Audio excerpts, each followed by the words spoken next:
Jumpin In on Manx Radio. With Howard and Chris Kane. Hello. Good evening. And welcome.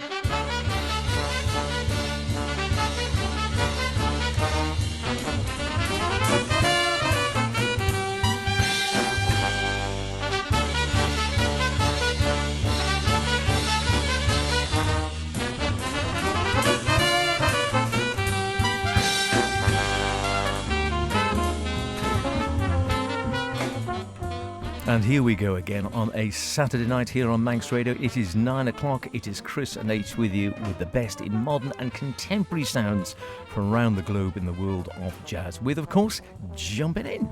Yes, welcome along to this week's show. And as we hit the halfway point for autumn, we who are no longer 6 can reflect that it was 97 years ago that Winnie the Pooh first appeared in print in a collection of short stories. Pooh and his friends Piglet, Owl, Rabbit and Eeyore. Tigger came along later. And it was also unbelievably 76 years ago that US Air Force pilot Chuck Yeager broke the sound barrier for the first time in X1. No such record attempts today, but the sound will be jazz for the next hour or so with no barriers. So H, what records have you broken this week, and have they all come up to scratch or without actually being scratched? Well, speaking of breaking the sound barrier, I have some Big Air from Chris Batchelor and friends. A new one from the boys in Rymden, just out at the beginning on my birthday. It happened on 6th of October. And some live chroma. And from me, Night and Day, this is the one. We hang on to Tigger, well, nearly, for a birthday boy. We're stronger through super permeability. There's a word to get your teeth around. And to kick things off, well, let's have a peep.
Peep, a typically sinuous Mike Brecker composition, given the big band treatment from Chuck Owen and The Surge back in 2009, just 2 years after Mike very sadly passed away. Starting as a project for the University of South Florida, where Owen is the professor of jazz composition, the idea was conceived as an arrangement exercise initially and a heartfelt tribute to the great Michael Brecker. Chuck asked a variety of composers and arrangers to contribute scores. Brecker's regular contributors, Gil Goldstein and Vince Mendonça, were in there straight away, as well as Fred Stride, who gave that great arrangement of a Brecker classic Peep, which originally appeared on his 1990 album Now You See It, Now You Don't. And the Surge Big Band is enhanced in the presence of some great jazz soloists in the shape of trumpeter brother Randy Brecker, Mike Manieri on vibes, Mike Stern on guitar, and two powerhouse frontmen, Joe Lovano and Dave Liebman. A great and sincere tribute and breathing new life into fantastic compositions, as well as retaining the original spirit. The album Comet's Tale by Chuck Owen and the Surge, and that was their second release way back, as I said, in 2009. Classic stuff. Just swapping the album over there. I've got the wrong one in.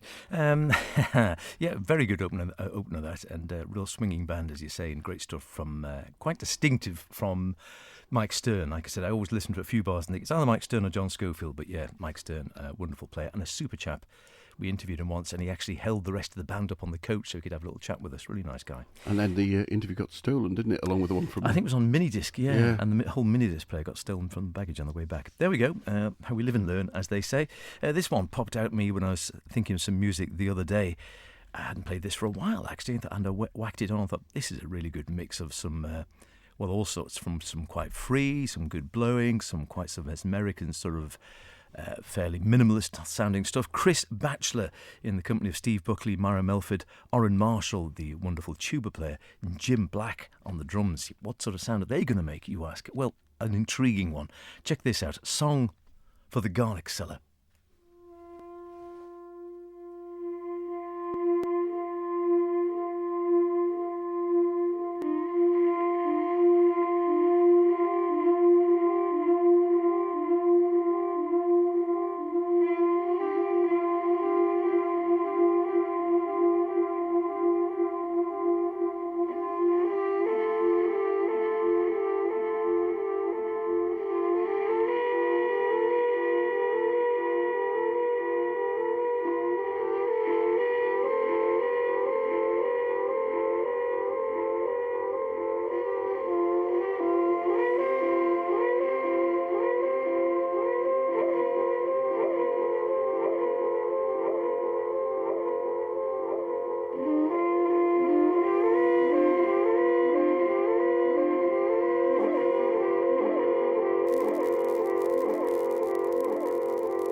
quirky, fun, free, swinging in places. Great mix. Yeah, I really enjoyed revisiting that one. Big Air, Chris Batchelor and friends on the Babel label. Our friend Ollie Windling, who runs and still runs the Vortex Jazz Club. Wonderful spot if you can ever get down to it in Stoke Newington. One of, again, the premium places to see jazz, and we bump into Ollie from time to time. We met him years and years ago at a jazz festival, still running the Vortex. We said, is it making any money these days? He said, no, of course not. But wonderful. Some great volunteers. You can get a nice bottle of craft beer, sit in a chair, enjoy some cracking jazz. And if you want to get a little bit higher than that, you just open the window and breathe in deeply from outside. We'll leave it there. Anyway, worth checking out. The great name, Song for the Garlic Cellar by Chris Batchelor. Chris on trumpet and electronics. Steve Buckley, again, another one, I think, from Loose Tubes on alto and bass clarinet and whistles. Myra Melford on piano and harmonium. The wonderful Orrin Marshall, a man who makes the tuba sound sexy and mysterious. Not an easy thing to do, I always think. And Jim Black, who plays so much with Dave Douglas and such like on the drums. Wonderful stuff. 2000 and what did I say it was? Yeah, 2008, I think that was. Yes, 2008. Time flies when you're enjoying yourself, and indeed, you're quite right. The last time I think we went, there was a big band playing there where the band pretty much outnumbered the audience given the size of the Vortex. It was, true. But yeah, very, very good indeed. Next from me, a release from last year that may have flown slightly under the radar of many reviewers, but hardened fans of John Sermon would have spotted this album of vignettes written around the passage of Night into Day from bass player Terry Gevelt, an interesting trio of bass, sax and piano and keyboards. From Dusk Till Dawn, here's Dusk.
Lovely stuff. Very reflective album throughout. That was Dusk from bassist Terry Gevelt with John Sermon on a variety of saxes and bass recorder, and Erland Slitterville on keyboards. Any release featuring Sermon is worth a listen as far as I'm concerned. Quite right. Not necessarily music for the car, that I have to say, but it's perfect for the times that it represents, and it has a perfectly little collection of tone poems, really, worthy of investigation, available on all the streaming platforms and on disc on the Resonant Music label. I must check that out when I ever get time. That's never going to happen, is it? But you're going to be in a jazz record shop before you know it. It won't be in the record shop then, will it? Yeah, no, it is. Is it? I might get the physical CD then, just to be, old school. It's the way we like it. It is Jumping In. Chris and myself, H, with you through until the top of the hour. If you've got a good memory, by the way, you'll remember we were just chatting there. Tia Gevelt, first time I heard of him. He must be a Berkeley alumni, because he was the bass player on the original Tommy Smith CDs, which first came out. The first ones he did, I think, the Berkeley tapes and all those sort of ones, which he had a wonderful story about the Berkeley tapes when we were chatting to him a while back, and it's gone on to other things as well. Wonderful stuff. Rymden have been producing some wonderful stuff as well. 2/3, of course, of EST. Dan Berglund and Magnus Erstrom, the drummer and bassist, after the sad death of EST. I think they kicked their heels for a while and wondered where to go musically, did some solo stuff, but are now in another trio format, this time with, of course, Bugger Vesseltoft at the keyboards. Rymden, numerous albums out now, Reflections and Odysseys, studio album, Space Sailors, the wonderful last one I really enjoyed, the live album Rymden and Cork, K-O-R-K, the big band. Now a new one, Out of Valleys and Mountains, as you might expect. It's not strictly earthbound music, as it suggests in the notes. All sorts of bucolic rambles and treks. Bucolic? Shouldn't be that sort of a galactic, I'd have thought, rather than bucolic. Great instrumentation, techniques, different sort of styles, some rocky bits, some spacey bits, ethereal bits. Here's a track which has been released as a single as well, called The Mountain.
rest of the album's as good as that, then I'm looking forward to that. I haven't heard it all yet. Valleys and Mountains, the latest from Rymden. I think it came out, again, I think on my birthday, if I'm not wrong, on the 6th of October. That one called The Mountain by Magnus Öström, the drummer.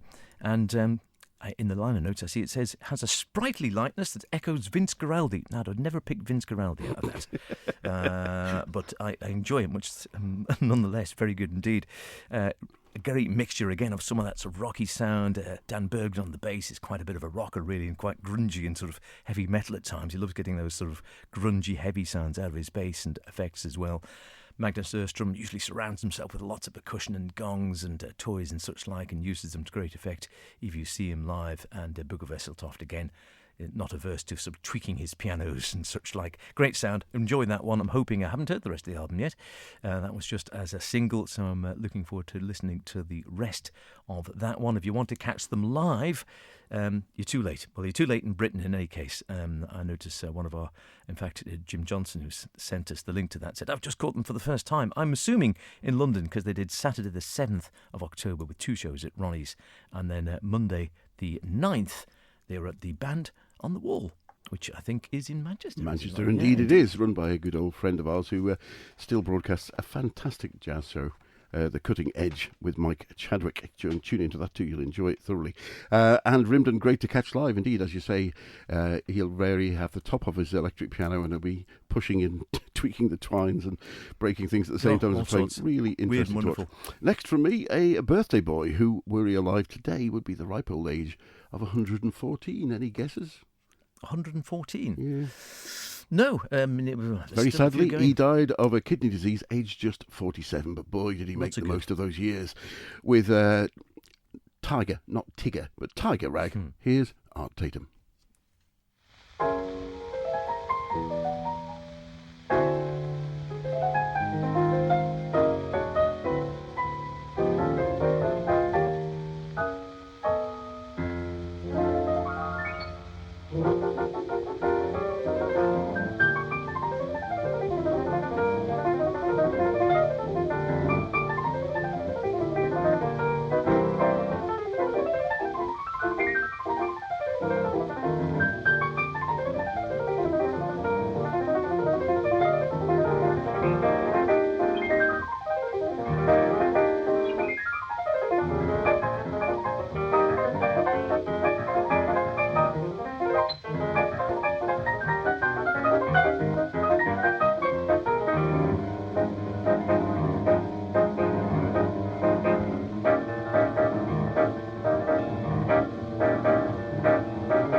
Recorded a mere 90 years ago.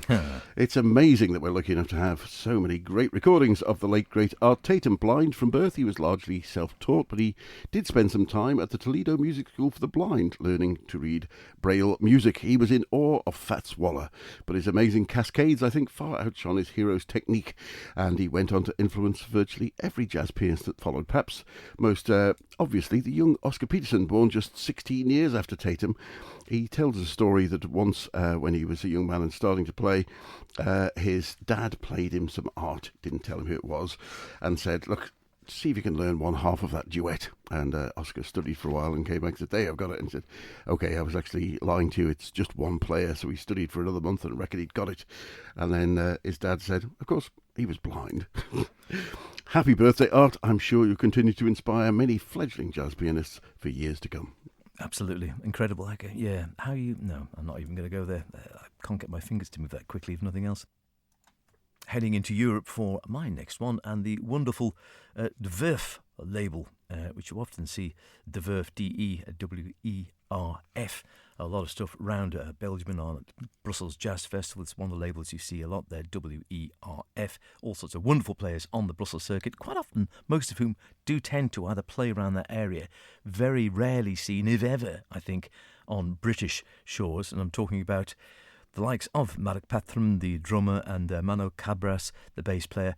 Eric Vermeulen, we might have seen, I think, in Britain once at the Bath Festival or someone like that. He might get around a little bit more, but generally names you're more likely to see on the other side of the channel. All fine players as well, of course, and we have seen them numerous occasions in various settings at the Brussels Jazz and roundabouts. Here's one from a year or two back. Eric Vermeulen piano, Manolo Cabras on double bass, Marek Patrum on drums, and it's called Broken.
album's called Live Chroma. Eric Vermeulen on piano, Marek Patron on drums, Manolo Cabras on bass. Never disappoint. Terrific stuff. And great to see live indeed, and very late in the evening, I seem to remember, and hard to get a seat. Well, that's about it for this week's show, but we've just got time from a track from a release that has seldom been off my playlist in the car since its release in February of this year. The Reno, Colorado-based Manzanita Quintet bring together the tried and tested format of trumpet and sax front line with a classic piano rhythm trio behind, as proved by Charlie Parker and Dizzy back in the 40s, but bang up to date with a fresh set of mainly original compositions, rounded off with a Monk tune and one from Charlie Hayden. Bass player Hans Halt wrote 4 of the tunes, with another 2 from saxman Peter Epstein, who also has a fresh release in his own name we'll bring you in a future show, joined by trumpeter Josh D. Reed, who contributes 1, another one from keyboardist Adam Benjamin, leaving only Adam Högland at the drums to hold the whole thing together. From their debut release, Osmosis, here's Handsepts. See you next week. Look after yourselves. Bye for now.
Bye.